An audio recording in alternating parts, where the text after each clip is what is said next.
Dios ha sido bueno, bueno es Dios. Buenos días, tomen asiento por favor. Hebreos capítulo 6, verso 7. Hebreos capítulo 6, verso 7.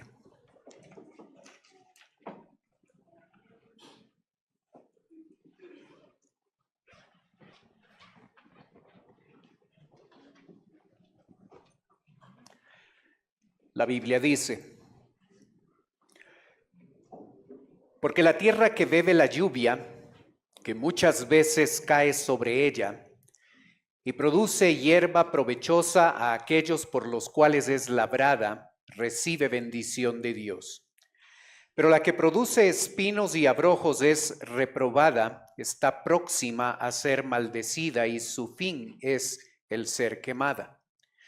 Pero en cuanto a vosotros, oh amados, estamos persuadidos de cosas mejores y que pertenecen a la salvación, aunque hablamos así. Porque Dios no es injusto para olvidar vuestra obra y trabajo de amor que habéis mostrado hacia su nombre, habiendo servido a los santos y sirviéndoles aún. Pero deseamos que cada uno de vosotros muestre la misma solicitud hasta el fin, para plena certeza de la esperanza, a fin de que no os hagáis perezosos, sino imitadores de aquellos que por la fe y la paciencia heredan las promesas. El escritor a los Hebreos, enseñando la doctrina fundamental del sacrificio, del sacerdocio de Cristo, tiene que hacer un alto a esta doctrina y habla acerca de el crecimiento espiritual. Y lo hace porque un creyente no puede aprovechar los beneficios de la doctrina del sacerdocio de Cristo y no puede llegar a observar la grandeza de Jesús si es inmaduro espiritual. Así es que la maravilla del sacerdocio de Cristo, no solo el concepto, sino lo que puede producir en la vida de un creyente. Y el hecho de que el creyente tenga la capacidad de observar la grandeza de Jesús, no solo hablar de ella, sino experimentarla, está dado en la medida en que el creyente ha madurado en su fe. Mientras más madurez existe, mayor significado van a tener estas doctrinas. Y por ese motivo él tiene que hacer un alto a su exposición y empieza desde capítulo 4, verso 14 hasta el final del capítulo 6, 2 capítulos, para poder hablar del crecimiento espiritual. En los 2 domingos pasados hemos hablado acerca del primer paso práctico que el creyente debe dar para madurar espiritualmente. Si el creyente quiere madurar espiritualmente, necesita tener una relación correcta, profunda, cercana con la palabra de Dios. Si el creyente no está comprometido a un estudio, más allá de la lectura, a un estudio continuo y permanente de la palabra de Dios, si no tiene el conocimiento de la palabra de Dios, va a crecer poco o va a llegar a estancarse o aún a retroceder en su vida espiritual. Ese es el primer paso. Lo aprendimos los 2 domingos anteriores. El segundo domingo, el segundo paso en el crecimiento espiritual tiene que ver con el fruto. Recuerde que nosotros observamos la ilustración del cuerpo de Cristo semanas atrás. Y cuando una persona se llega a ejercitar, ese ejercicio contribuye al crecimiento de todo el cuerpo. Yo no puedo hacer pesas y esperar que solo mis bíceps se beneficien. No, todo el cuerpo se beneficia. Así es que el segundo paso en el crecimiento espiritual tiene que ver con la práctica, tiene que ver con el fruto, tiene que ver con lo que hacemos.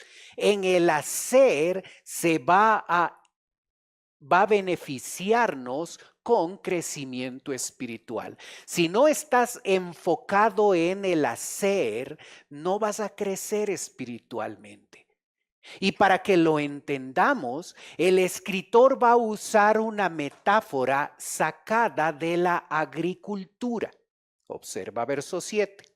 Porque la tierra que bebe la lluvia que muchas veces cae sobre ella y produce hierba provechosa a aquellos a los cuales es labrada, recibe bendición de Dios, pero la que produce espinos y abrojos es reprobada, está próxima en ser maldecida y su fin es el ser quemada. Observa la ilustración sacada de la agricultura. Para nosotros que somos citadinos, la agricultura es algo que nosotros vemos de lejos. Porque si cogeríamos un machete, un asadón, los implementos de la agricultura, 5 minutos después estaríamos con ampollas en nuestras manos. La agricultura no es algo nuestro, nosotros somos citadinos. Pocos tienen experiencia, no solo conocimiento, sino el trabajo en la tierra. Pero para aquellos que escribe el escritor del libro de Hebreos, la agricultura era parte de su día a día. La economía se desarrollaba en un contexto agrícola, dependía en su mayor parte de la agricultura. Así es que ellos sabían no solo desde la teoría, sino desde la práctica y entendían claramente esta ilustración. Si se fijó con cuidado, aquí hay dos grupos de creyentes. Creyentes que son productivos y creyentes que son improductivos. Para que sea más fácil nuestro entendimiento de los versículos 7 y 8, observe la gráfica. Aquí tenemos dos grupos, los creyentes productivos y los creyentes improductivos. Y antes de ver algunos detalles de cada uno de esos dos grupos, lo que quiero que ponga cuidado es que el verso 7 empieza manifestando la realidad. Esta es la realidad. Esta realidad para los dos grupos, tanto para los productivos como para los improductivos. ¿Cuál es la realidad? La tierra que bebe la lluvia que muchas veces cae sobre ella. La lluvia que llega a generar un impacto tremendo en la tierra es la causante de que haya producción. Es un beneficio para los dos grupos de personas. Así es que del lado de Dios, para que nosotros seamos creyentes fructíferos, del lado de Dios, Dios nos ha dado todos los recursos que necesitamos, todas las herramientas que el creyente necesita para ser un creyente productivo.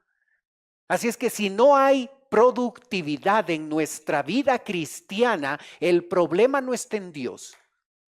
Dios nos ha dado todo lo que necesitamos en la persona del Espíritu Santo, Dios mismo que vive en nosotros. Nosotros tenemos todo lo que se requiere para un creyente productivo, un creyente servicial, un creyente enfocado en la práctica de sus verdades espirituales. El problema no está allí. Observa que tanto el creyente productivo como el creyente improductivo se beneficia de esto.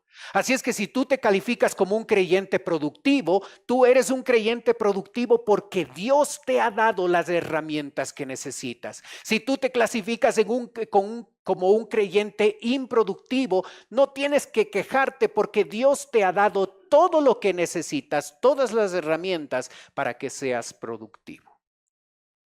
Entendido ese concepto, observa algunos detalles del creyente productivo. Produce hierba provechosa a aquellos por los cuales es labrada, recibe bendición de Dios. ¿Miras las características? Es un creyente que produce. Es un creyente que labra la tierra, es un creyente activo, es un creyente que está haciendo su parte y por eso produce cosecha y por eso es útil, y a consecuencia de ese compromiso de ser productivo, de ser útil, de ser un buen labrador, de trabajar la tierra, recibe bendición de Dios y es bendición para otros. ¿Te gustaría eso para tu vida espiritual?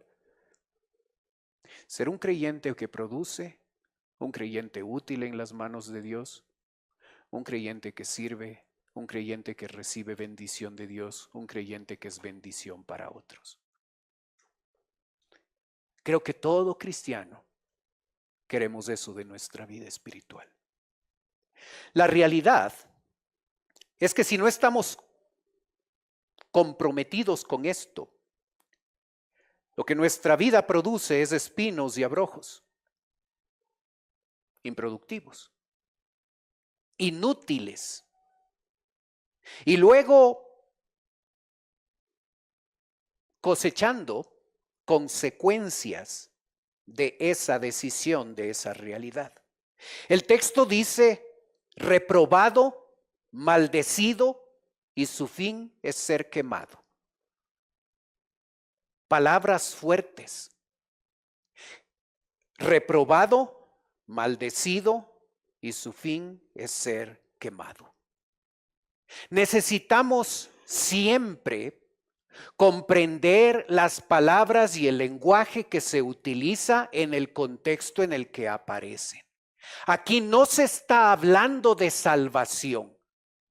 Así es que yo no puedo entender estos términos, reprobado, maldecido y quemado, como una referencia a una pérdida de salvación, porque la salvación no se pierde.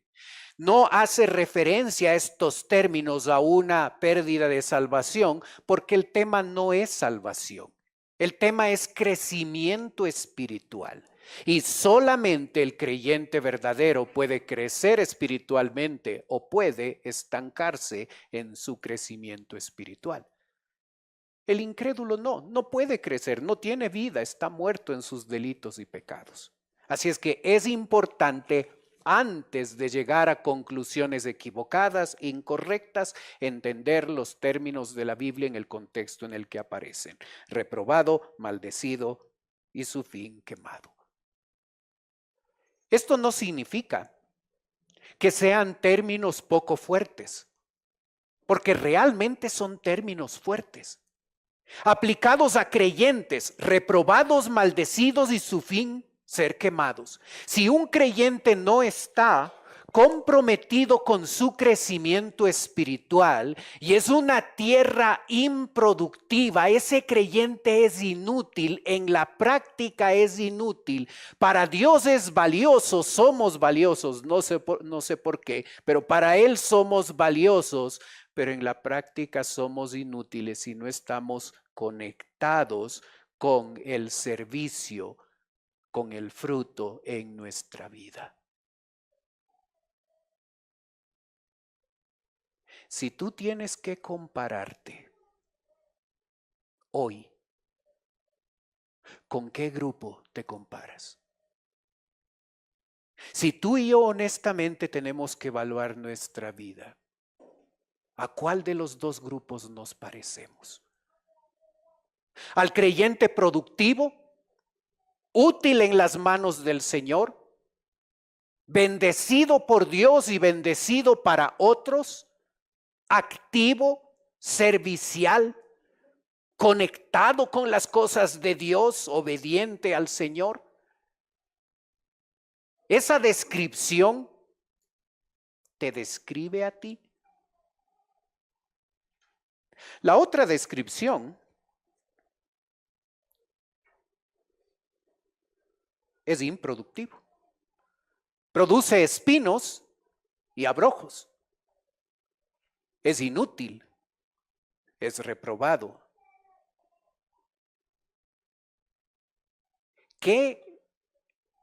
¿Con cuál de las dos listas nos identificamos? ¿Cuál describe nuestra vida?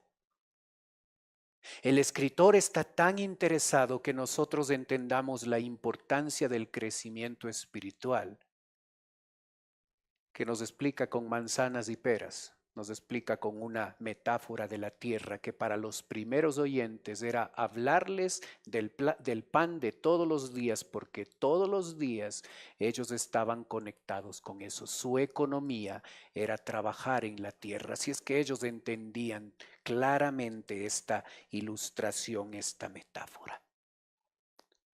El escritor les habla fuerte. Términos como reprobados, quemados, malditos son términos fuertes, no para desanimarles, sino para que ellos puedan comprender que no pueden estar estancados en su crecimiento espiritual. Deben dejar las cosas de bebés, deben dejar la mamila y deben dejar el pañal y deben conectarse con un compromiso serio y permanente con el crecimiento espiritual. El escritor es hábil para puntualizar las cosas que están mal, pero también es hábil para puntualizar las cosas que están muy bien. Y observa lo que les dice en los versos 9 y 10. Pero en cuanto a vosotros, oh amados, estamos persuadidos de cosas mejores y que pertenecen a la salvación, aunque hablamos así. Porque Dios no es injusto para olvidar vuestra obra y el trabajo de amor que habéis mostrado hacia su nombre, habiendo servido a los santos y sirviéndoles aún. El escritor destaca el servicio de estos cristianos. No todo estaba mal. El crecimiento espiritual era un problema, estaban estancados en esa área de su vida, pero no todo estaba mal. Y aquí muestra que esa área del servicio era un área que era correcta, porque habla de ese servicio pasado a los santos y dice sirviéndoles aún. Esa característica en su vida estaba muy bien. Y en estos dos versículos, el texto nos muestra 3 detalles importantes en cuanto al servicio que nosotros podemos aprovechar. El primer detalle es que Dios no es injusto para olvidar vuestra obra y el trabajo de amor. Creyente, si tú le sirves al Señor, Dios no olvida lo que tú haces. Otro cristiano puede olvidar. Un líder que se olvida de darte las gracias, ok, eso puede pasar. Alguien que no valora lo que tú haces para el Señor siempre va a existir en nuestras vidas. Pero qué bueno que realmente con el que importa, Él no se olvida. Qué bueno que nuestro Dios no es injusto como nosotros somos. Qué bueno que Él no se olvida como nosotros nos olvidamos. Él sabe exactamente el trabajo y la obra que tú has hecho por amor a Él y para beneficio de otros cristianos. Él no se olvida. Tu recompensa está segura. Otro detalle significativo aquí es la motivación para servir. Estos creyentes hacían obra y trabajo de amor mostrado hacia su nombre. Lo que les motivaba a estos cristianos es el amor. Esa era la razón, esa era la motivación de estos cristianos para servir a Dios. ¿Qué te motiva a servir a Dios? La única motivación que vale la pena es el amor. El amor a Él. Por amor a Él, yo sirvo a otros. Esa debe ser nuestra lógica, esa debe ser nuestra forma de pensar.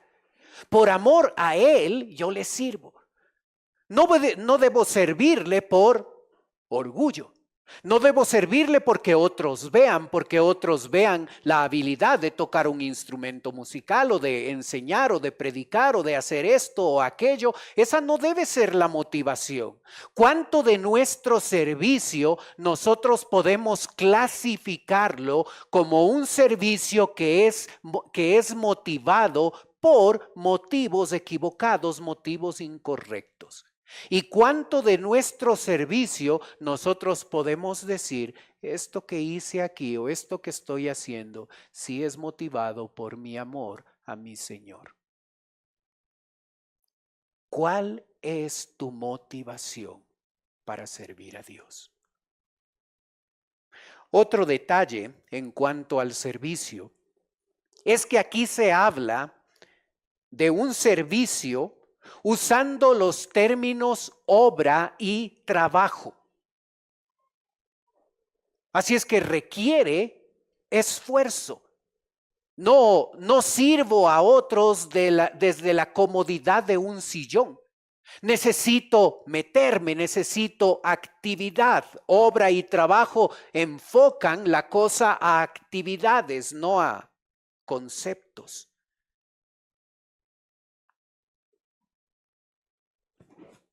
Este servicio del que se habla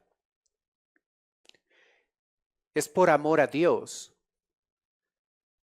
pero también por amor a los hermanos. ¿Observas el texto? De amor que habéis mostrado hacia su nombre, hacia los hermanos, habiendo servido a los santos, servicio pasado, y sirviéndoles aún, servicio presente. Un estilo de vida de servicio. Esa debe ser nuestra cualidad. Debemos ser conocidos por servir a Dios, servir a los hermanos. Nuestra motivación siempre debe ser amar a los hermanos, amar a Dios y mostrarlo a través de nuestro servicio. ¿En qué servicio está pensando el escritor? ¿Está pensando en alguna actividad específica? ¿En alguna labor especial? ¿Está pensando en un músico, en un pastor, en un predicador? ¿En quién está pensando? ¿En qué servicio concreto está pensando el escritor? Si leemos todo el libro de Hebreos, nos vamos a dar cuenta que sí hay respuesta. El capítulo 10, verso 32, que lo ves en la pantalla, nos dice: pero traed a la memoria los días pasados, en los cuales después de haber sido iluminados, sostuvisteis gran combate de padecimientos.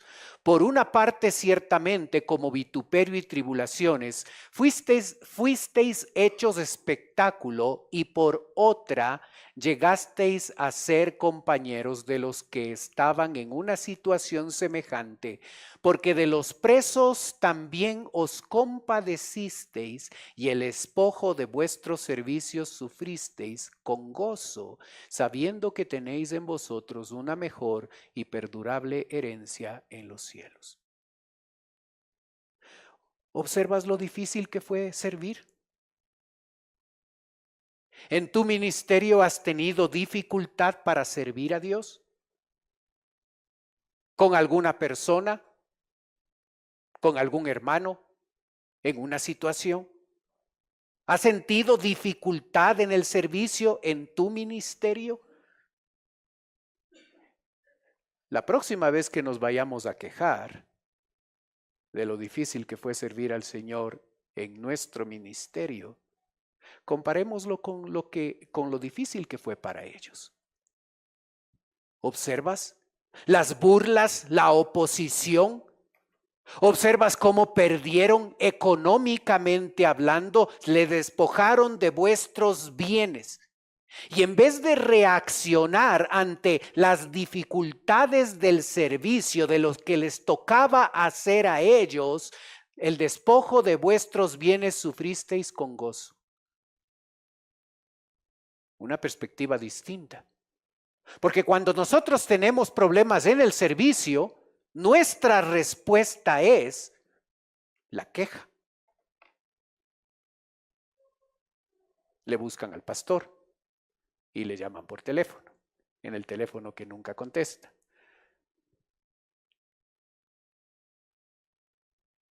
Observa lo difícil para ellos. Observa su constancia. Observa su gozo. No todo estaba mal. Esta área de servicio en estos creyentes es destacable y nosotros podemos aprender mucho de ellos. El segundo paso para crecer es comprometerse con el servicio activo. Es ser productivo. Es darme cuenta que no crezco si no pongo en práctica todas estas cosas aplicándolas al servicio a otros por amor a Dios.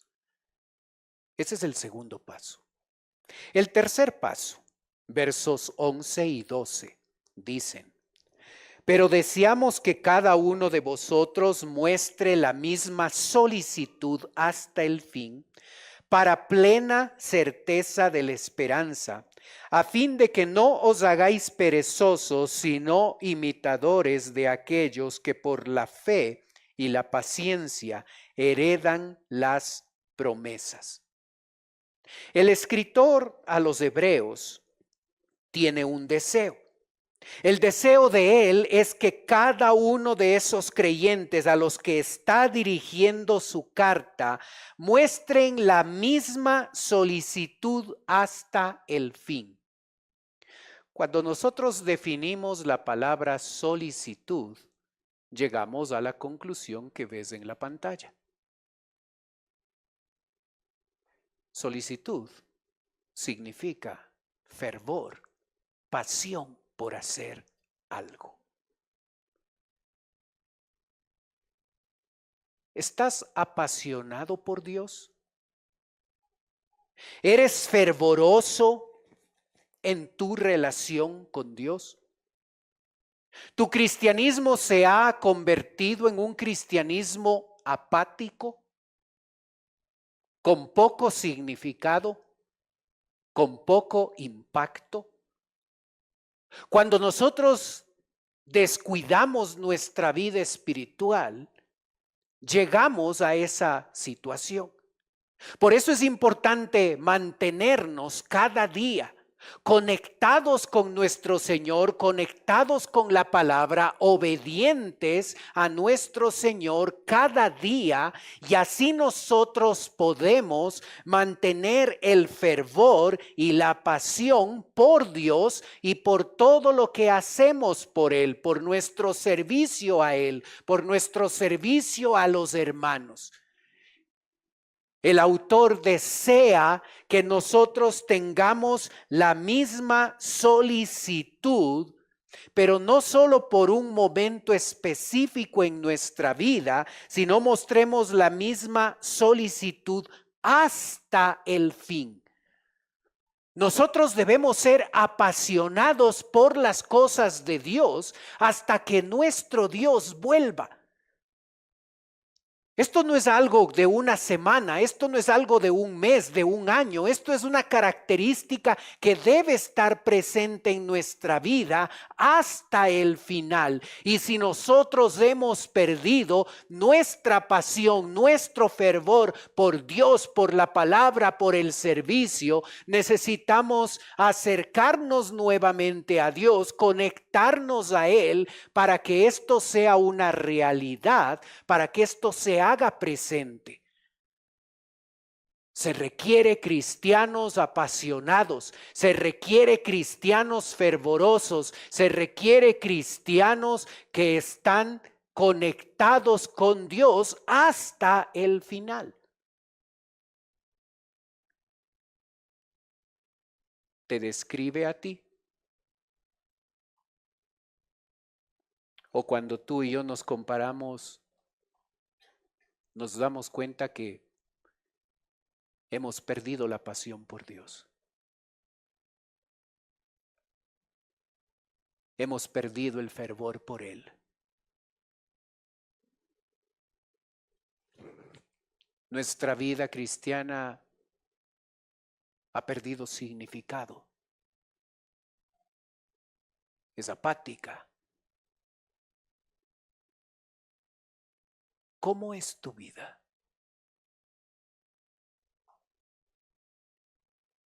¿Solícito?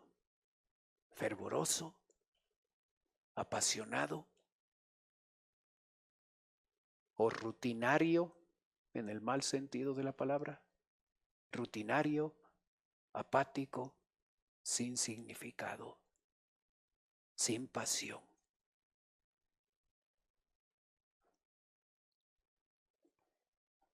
El otro detalle que se destaca aquí es plena certeza de la esperanza.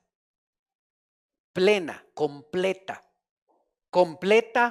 certeza, completo convencimiento de la esperanza. ¿Observas el equilibrio entre la lógica del escritor? Apasionado, fervoroso. Hace referencia primariamente a nuestra parte emocional, entusiasta. Pero no cabeza hueca.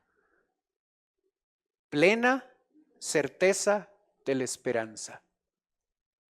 Los dos elementos son importantes en la vida cristiana. No solo las convicciones, no solo la teología, no solo la firmeza y la convicción doctrinal, sumamente importante, sino la pasión. Y cuando las dos cosas se unen y somos cristianos convencidos y apasionados por Dios, somos imparables en las manos de Dios. ¿Observas a veces los énfasis equivocados en iglesias? Las emociones, no importa si entendemos los conceptos bíblicos, las emociones son lo más importante. ¿Observas el otro extremo dañino? Casi nada de emociones, todo conceptos. Las dos cosas son importantes. Plena certeza y a la vez pasión por Dios. ¿Por qué necesito estas dos cosas? Antes de hablar de eso, observa la referencia a la esperanza. La referencia a la esperanza es la referencia a la venida de Jesucristo. Se le llama la esperanza bienaventurada, es la esperanza importante. Y observas que el texto no dice esperanza. Mira con cuidado tu Biblia. Dice la esperanza. No es cualquier esperanza. Es la única esperanza que vale la pena tener. Porque nos recuerda que Jesús vuelve por nosotros. Así es que yo necesito ser una persona apasionada por mi Señor, ser una persona fervorosa por el Señor y por el servicio y por el amor a Él. Y a la vez debo recordar de manera constante, debo recordar de manera diaria que el Señor vuelve por mí.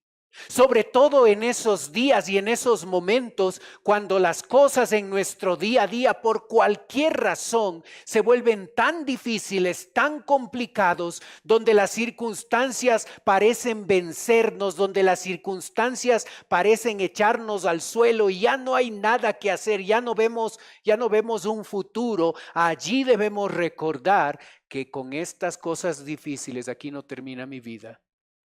Yo tengo una esperanza. Mi Señor vuelve por mí. ¿Observas lo práctico de ese concepto? ¿Observas lo aplicable de ese concepto a mi vida? Cuando no ves con claridad, cuando has perdido el rumbo,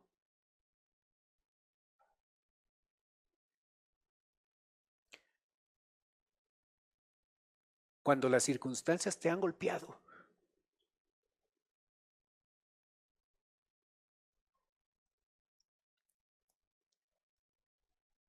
cuando parece que no hay esperanza, debes recordar que sí hay una esperanza, la esperanza, que no depende de nosotros, que depende de nuestro Señor, quien ha determinado que un día Él va a volver y va a llevarnos a una eternidad con Él.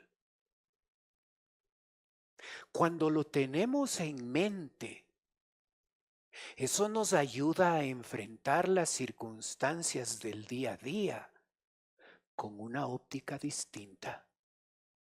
Y aunque las circunstancias pueden ser complicadas, aquí no termina todo.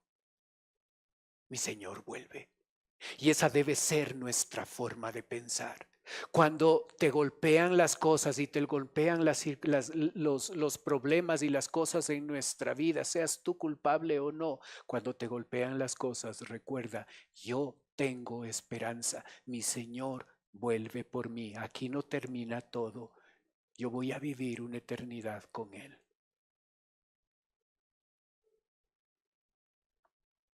Fervoroso, apasionado por Él y convencido de que Él vuelve por nosotros.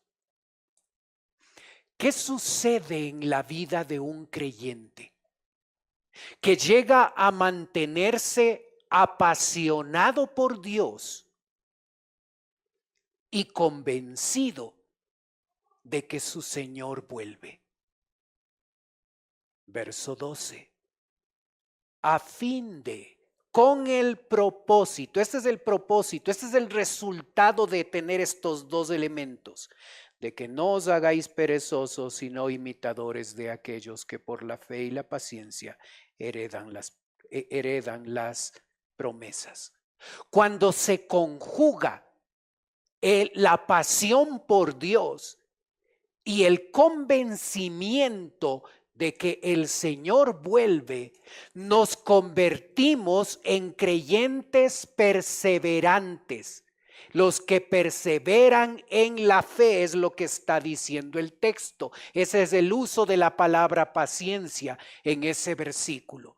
Y la perseverancia es un elemento esencial en el crecimiento espiritual. Tú y yo sabemos cuántos proyectos, cuántas cosas, cuántas metas significativas solemos ponernos al principio de año. Y con todo entusiasmo y con toda determinación arrancamos ciertas cosas y quedaron a medio camino. No llegas muy lejos en tu vida espiritual si no eres perseverante. No logras crecimiento espiritual si no eres perseverante. No lo logras. Y si tú y yo somos personas acostumbradas a dejar cosas a medio hacer en cualquier área de nuestra vida, no vamos a llegar muy lejos en nuestra vida espiritual. ¿Cómo se logra la perseverancia? ¿Qué debo hacer para lograr perseverancia? Ok, voy a decidir que esta vez sí lo voy a terminar. ¿Eso funciona? No funciona. Solo recuerda todos los proyectos a principio de año que los dejamos inconclusos. Ahora sí voy a tomar la decisión. ¿Funciona eso? No funciona. ¿Sabes cómo se desarrolla la perseverancia en la vida espiritual? Siendo apasionado por Dios y convencido de que Él vuelve. Eso da como resultado. Observas el verso 12, a fin de que cuando se conjugan las dos cosas, el resultado es una fe perseverante que produce resultados tremendos porque nos hace herederos de las promesas que Dios tiene para nosotros. La perseverancia se logra cuando tú y yo tomamos en serio nuestra vida espiritual, nos conectamos de veras con Dios, nos convertimos en personas apasionadas por Él y no leemos este libro y es el libro más aburrido en nuestra vida, sino que en nuestra vida es el libro más apasionante porque es la herramienta que me permite conocer a un Dios grande, a un Dios poderoso, a un Dios que le interesa mi crecimiento espiritual, a un Dios que me da una vida distinta y una vida diferente. ¿Cómo no ser apasionado por Él? Y luego, convencido, plenamente convencido de que Él vuelve. Y cuando integro esos dos elementos en mi vida, me vuelvo una persona perseverante en mi fe. Y cuando hay perseverancia en la vida cristiana, crezco. Porque es el tercer elemento necesario para crecer. Conocer a Dios, conectarse con el fruto, con el servicio, ser una tierra productiva y ser un creyente perseverante son los tres elementos que necesita cada cristiano para crecer. Hermano, cuando tú y yo nos evaluamos, ¿cuál elemento nos hace falta?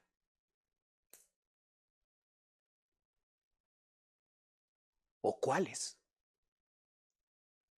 Y cuando lo identificas, puedes comprender claramente por qué estás estancado y qué hay que hacer para dejar de estar estancado. Puede ser que necesitas dar el primer paso, conocer más de Dios. No una lectura superficial y al apuro de la palabra de Dios, no algo que si me sobra tiempo hago o no hago, comprometernos realmente a tener una relación profunda, cercana con Dios. La palabra es meditada cada día por nosotros. Dios ocupa un lugar, su palabra ocupa un lugar esencial, importante en nuestro día a día. Ese es el paso que te hace falta dar. ¿Te hace falta dar el paso del servicio?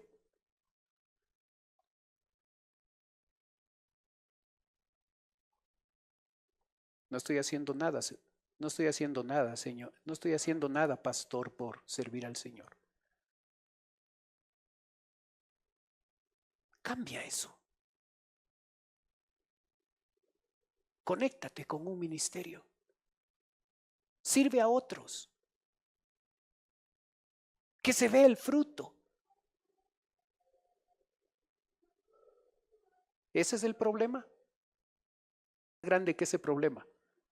Mi Dios es más grande que eso. Pero cuando soy un bebé espiritual, puedo pensar en la grandeza de Jesús. Pero en la práctica mi Dios es de este tamaño. Y mis problemas son mucho más grandes. ¿Te das cuenta cómo encaja el tema del crecimiento espiritual en el tema global de Hebreos? Si no crezco espiritualmente, mi Dios será así chiquito. Cuando crezco espiritualmente, mi criterio se amplía y mi vivencia también. Y llego a experimentar, no solo a saber, llego a experimentar que mi Dios es más grande. Yo soy más pequeño que mis problemas, pero el que vive en mí es más grande que esos problemas. Así es que enfrento la vida con otra perspectiva porque creo, porque sé, porque creo, porque he experimentado en la práctica que mi Dios es grande. Si no te comprometes con el crecimiento espiritual, puedes hablar de un Dios grande. En la práctica tu Dios será de este tamaño. Por eso el escritor de Hebreos tuvo que detener su exposición acerca del sacerdocio de Cristo y ha dedicado todo este tiempo para hablarnos de la importancia del crecimiento espiritual. Oremos.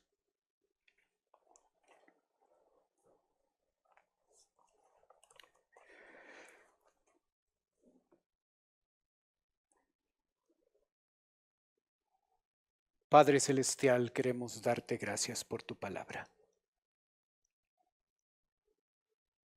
Gracias por la riqueza que hay en ella.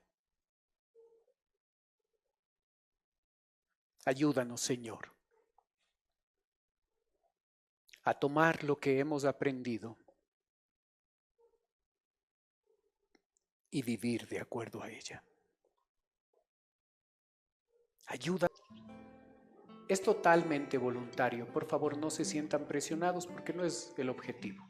Si ustedes quieren, pueden tomar sus cosas, pueden pasar a la parte de abajo donde estoy yo. Si ustedes lo hacen, una persona de nuestra iglesia se va a acercar. Les va a llevar a un lugar privado y en ese lugar van a conversar con ustedes. Así es que si quieren darnos a más del privilegio de poder orar por ustedes, quieren darnos la oportunidad de conversar un momento con ustedes, vengan, con toda confianza, pasen. Es totalmente voluntario. Si quieren hacerlo, háganlo en este momento, por favor.